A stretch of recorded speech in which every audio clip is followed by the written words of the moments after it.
Unless a man has self-respect, you can give him all the money in the world, and it means nothing. That goes for the individual, it goes for a family, it goes for a race of people, it goes for a nation.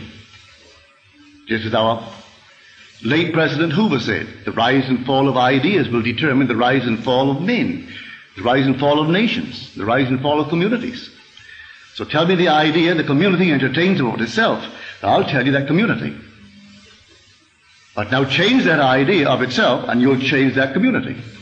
Let a family feel important in itself. It doesn't have to have a background. Who has a background? So you go back far enough and almost everyone who now claims importance would be ashamed of that background. So don't go back, start just where you are. And don't pay anyone to look up your family tree because you're going to pay them to forget it.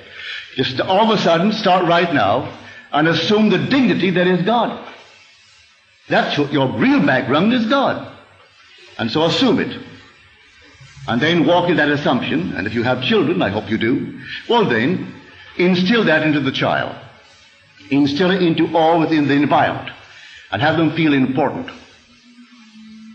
I have no background judged by human standards, either intellectual, financial, or these things. We made it. But Mother instilled in us, when we did something of which she was ashamed, she would say to us, have you forgotten that you are a Goddard? Well, we didn't know. That must have been very important.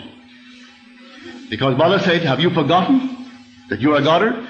Well, I never heard that we ever had any background. But all of a sudden you began to feel that you must be important. So Mother instilled it into our mind's eye. She made the name important. So today it is important where we are. In the business sense, in every sense, it's important. But Mother did that, and she married a man who had no background, and took his name. But she made it important. All right? Who has any background? As far as I'm concerned, I refuse to accept the aristocracy of any being in this world other than the aristocracy of the Spirit. What other aristocracy? Give me the aristocracy of the Spirit, but don't come to me with any physical descent.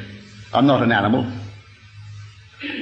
I'm not a horse where you develop it by one horse after the other.